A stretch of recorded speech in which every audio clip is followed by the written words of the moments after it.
After years of forced servitude, you too will be glad to come home. These ladies claim they've been treated in some of the most dehumanizing ways possible by their Lebanese employers.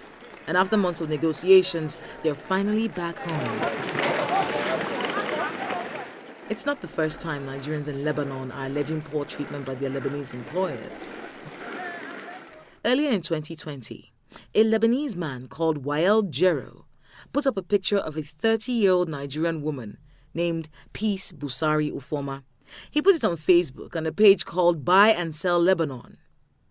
He was putting her up for sale for $1,000. A manhunt was launched by the Lebanese government and he was arrested while the lady was returned to her family in Nigeria. My boss wants to sell me $1,000 because he can't avoid to pay my money again. That's why he wants to sell me. But I'm from Delta State, but I'm living at Ibadan. So I'm citizen of Ibadan. So my father died last month. But now I'm back to Nigeria now. So government to help me. Please. First, he's not Lebanese, he's a resident in Lebanon. And he was arrested by the Ministry of Labor on the demand of the Lebanese Ministry of Labor. He was arrested and the issue was dealt for. But I think what he did is he misstated what his intentions are. The agencies in Lebanon, when you hire a helper, you pay the agency $1,000. And this is what he meant, but what he put is sale. And this is very humiliating and inhumane. And the issue was dealt with, regardless, from the Ministry of Labor and from the Security General. The Lebanese government went on to suspend the issuance of work visas to Nigerians, particularly those seeking domestic work. This suspension, they said, is until the agencies facilitating these migrations are properly documented with the Ministry of Labor. The decision, though controversial, was aimed at cleaning up the process because even though the migration was legal, the contracts these workers signed were being reneged on. And the circumstances they met when they landed in Lebanon was a far cry from what they were promised. Please help us. Not too long after this unfortunate incident, another video surfaced of Nigerian ladies in Lebanon begging to be returned home. Hello, good morning. Good morning, everybody. Good morning, our government. Please, we are pleading to you. We are guests from Lebanon. We are stranded. Please, all of us that we are sitting here, we are all sleeping in this same room. We are cooking our food inside this room. We are sleeping here. Everything we want to do inside this one room. Please, we need your help. We need your help, our government, our pastors, our afars, our imams. Please, we need your help. You will not lose your children. You will not cry over your children. Please help us. We have regretted coming to this place already. Please, we need your help. We need to go back to our father's land. We want to come home. Please, everybody, please, plead to the government that we want to come home. Tell them we want to come home. Please, we are begging you. Please help us. The video was embarrassing enough for the Lebanese community in Nigeria, who, by the way, enjoy some of the highest levels of hospitality in the country, to liaise with the relevant agencies to bring back our girls.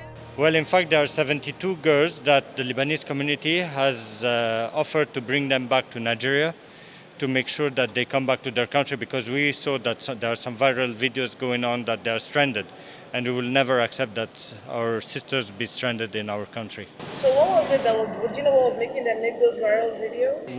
Well, you know, we're in COVID area, so many people are out of work. That's normal. So talk to us about the logistics. Were their flights paid for and things like that? No, those tickets were all free of charge. For the 72 girls that came in, they came free of charge. There were some other girls that came that their companies have paid for, but we even did Silver Wings, did 50% discount for them. It's Silver Wings that chartered the flight and assisted coming them, and they've paid for many tickets also. So far, hundreds of girls have been returned from Lebanon thanks to collaborations from the Nigerian and Lebanese governments. Nigeria's Ministry of Foreign Affairs details what plans are in place for their rehabilitation. NEMA will take over. From there, they will have 3 days in the hotel where the NAPTIP, I understand, is going to do profiling of them, do individual interviews for them, and the reintegration process will commence. The COVID-19 testing, like the protocol now, I think they've all dropped their passports here, and NCDC officials were here to take their names and their phone numbers for tracking.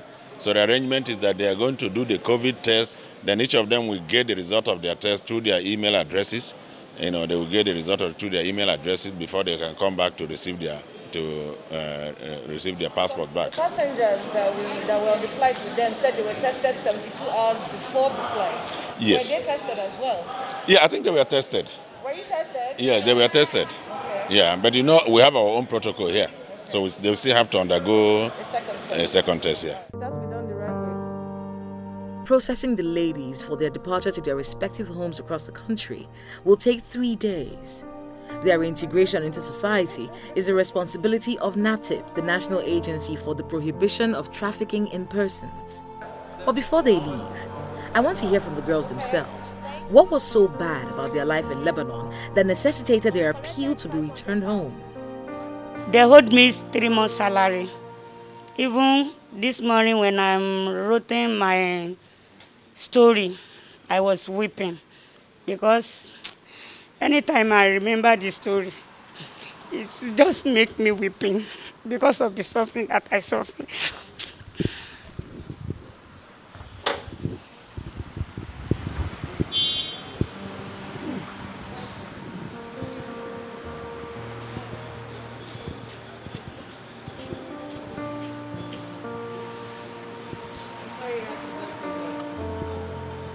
But hey, look, you're back. Yeah? You're back home. Look at me. You're back home. Yes, The children, they're going to see them yes, in a few days' time. okay. You don't have COVID-19. La, no, At least you've been tested. yes, and I submitted my results yesterday. Yes. I'm not COVID-19. Very good. So there's hope. There's hope.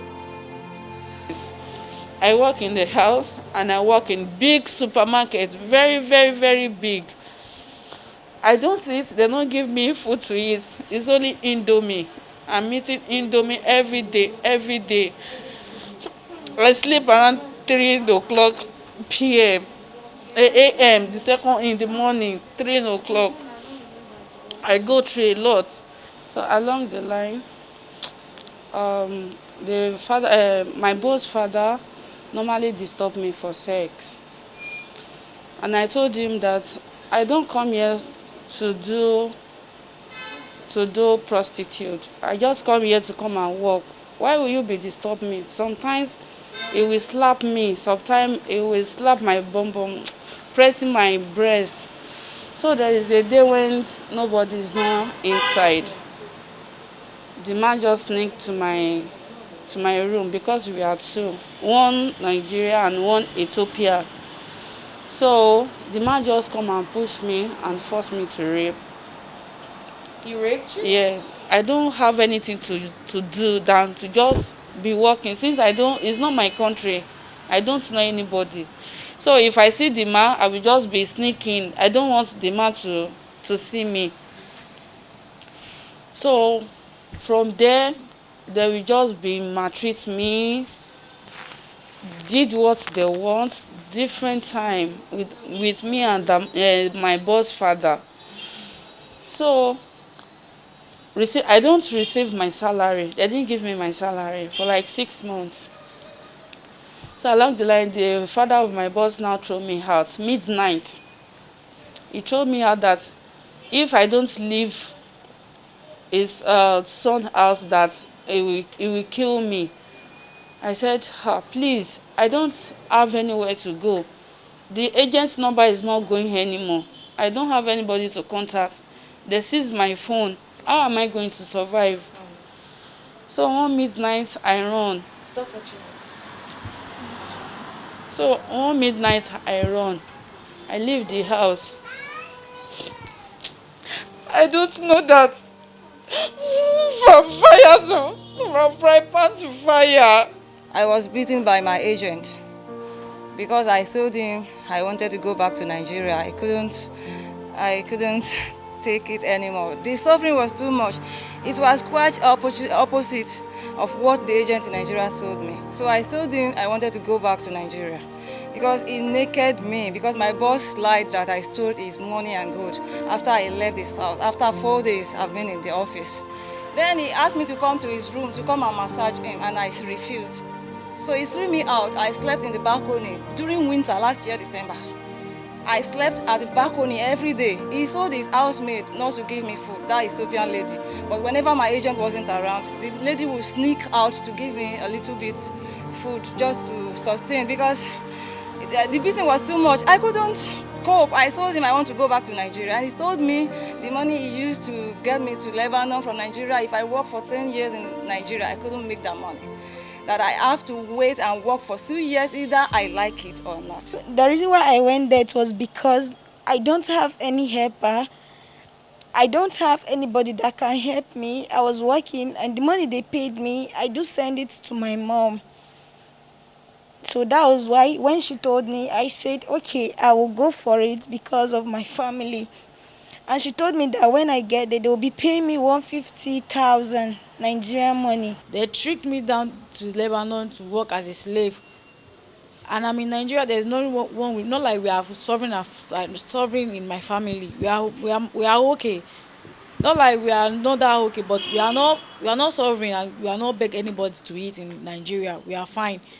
But my thought is that maybe when I go back, when I travel out of Nigeria, I will make more money. I will be able to stand on my own. Not like I will be dependent on anybody. My advice for young lady in Nigeria that wanted to travel to Arab countries, that you guys should stay in Nigeria and contented with anything you have.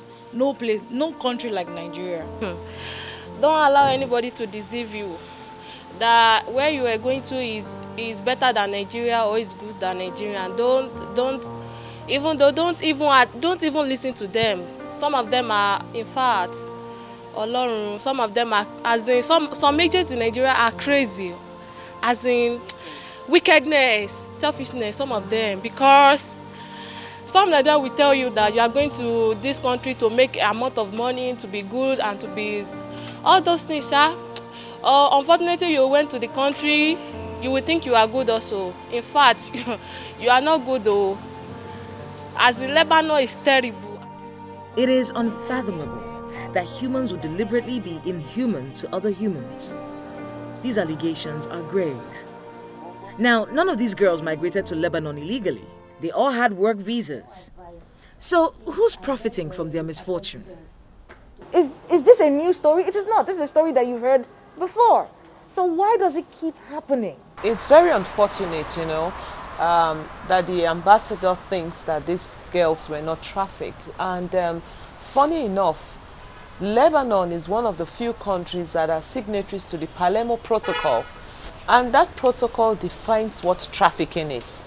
When people talk about trafficking, the first thing that comes to mind is, it has to be someone who is very young, an underage girl. Anyone can be trafficked, including you and I. As soon as your rights are taken off you, you're being trafficked. Once you're being controlled by someone else, you're being trafficked. Once you're being exploited by someone else, which is the case with them, where they get to their destination countries and their passports are taken off them, the salaries that they promised they were going to pay, they are not paying those salaries because it's based on deceit and lies and fraud. And of course, they make them work like 20 to 20, almost 24 hours every day. They don't have days off their work schedule. All this is forced labor and labor exploitation. So they are being trafficked for the purpose of domestic exploitation, and that is trafficking. They can't say two sentences without crying, So there's a lot of psychological damage that has been done. A few people here have been raped. So what's the plan? How are you going to reintegrate them into the society? Our officers are here, they've been counseling them. Counseling is very, very important. It's part of the healing process. What they are doing today too is also part of the healing process. It will help them because they can talk about it now. They are in a safe space, they are in their country. They can talk about their experience, which is part of the healing. And of course, our counselors are counseling them. After a few days, they will be going back to their various states. We're going to be liaising with the state governors to ensure that they are properly empowered. Besides that, we're working with the EU IOM Joint Initiative. They've promised to also empower them. So they will be reaching them, they have their details, they'll be reaching them directly and empowering them in addition to their state governors who we're going to be reaching out to make sure that each and every one of them is empowered. I'm sure some of them may want to go back to school and we encourage them to go to school. Some of them want to learn skills, some of them want to do businesses, and I'm sure they'll be empowered and reintegrated back into the society. How long will this reintegration process take? Well, it depends on how soon, how fast the EU IOM can assist to empower them. Besides that, the Honorable Minister for Humanitarian Affairs is also going to ensure that they are all empowered. They're going to find a way to assimilate them into the SIP programs to make sure that their lives get a better meaning. So it's not like we're just waiting for partners. The Honorable Minister for Humanitarian Affairs is also going to ensure that in addition to the state governors, in addition to our partners, they are well empowered.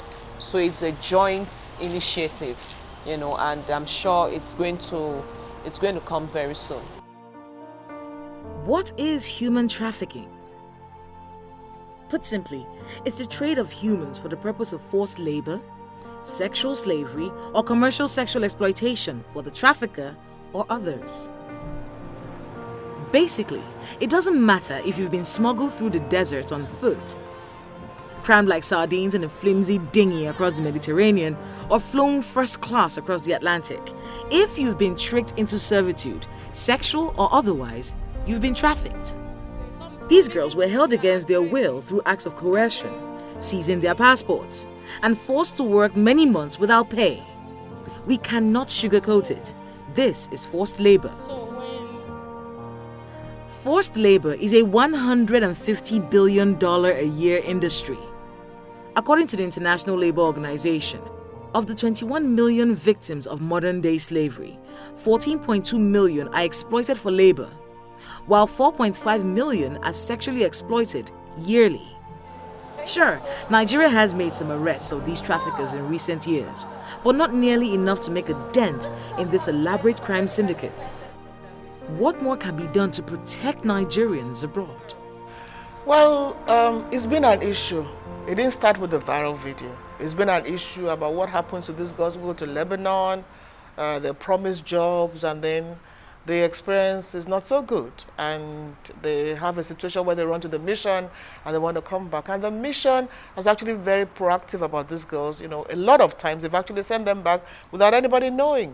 You know, sending them back to the country to save them from whoever it was they were working with and didn't want to work with anymore.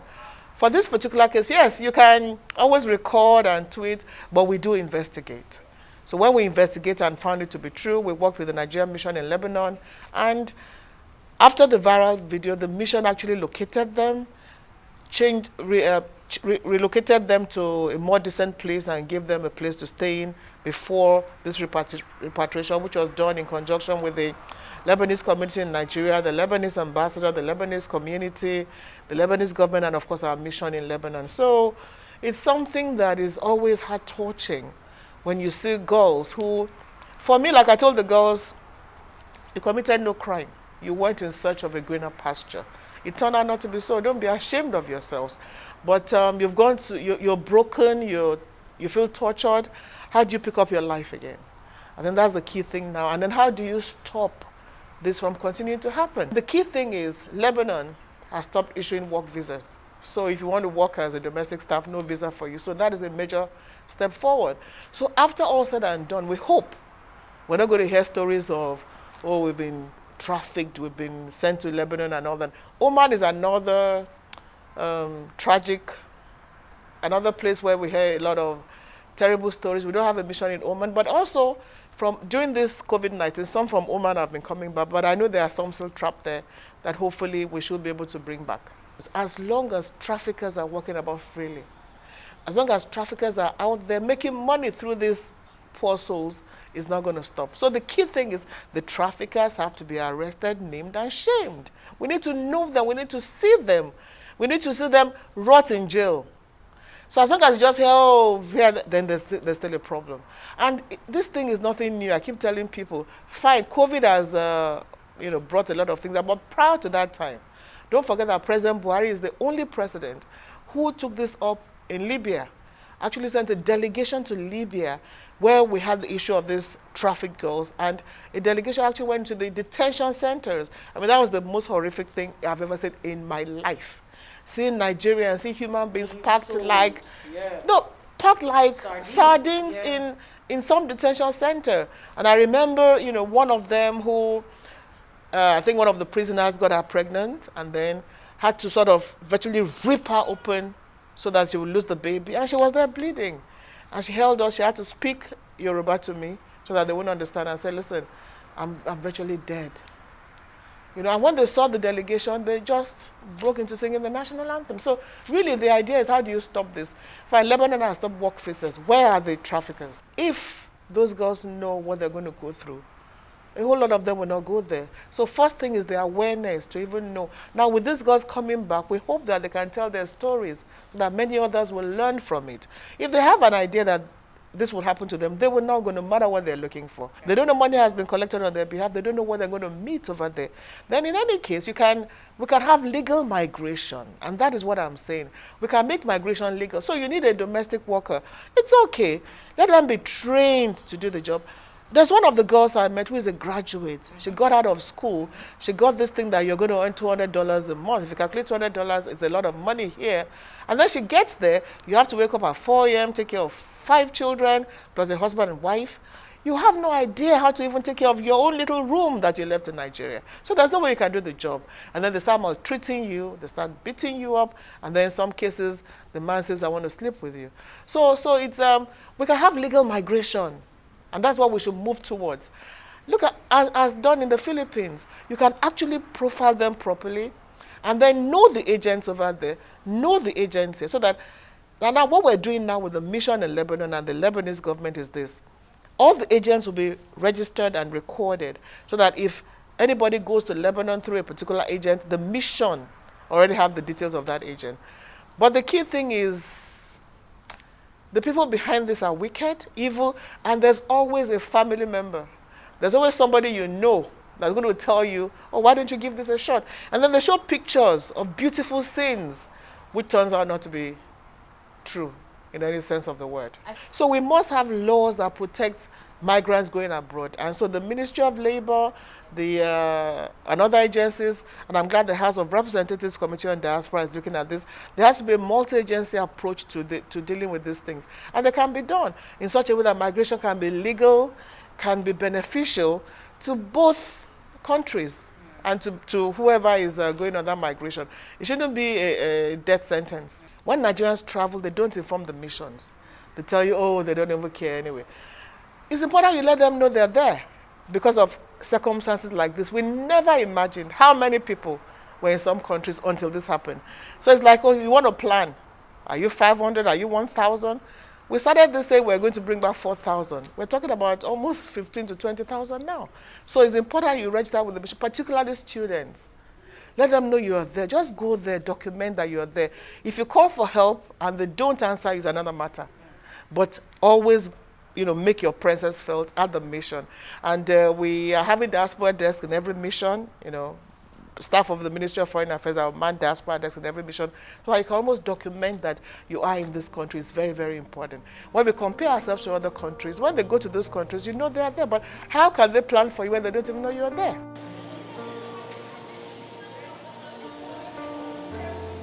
Every human reserves the right to search for greener pastures. That's all these girls wanted, a chance for a better life. And instead of resorting to crime, they chose to work. Now, there are still so many unanswered questions concerning just how vulnerable these girls may have been, but that's of no consequence. Vulnerable or not, they've been exploited by charlatans who have made it their business to profit from the labor of others. These traffickers are the real devils, and their criminal syndicate must be stopped from causing more harm.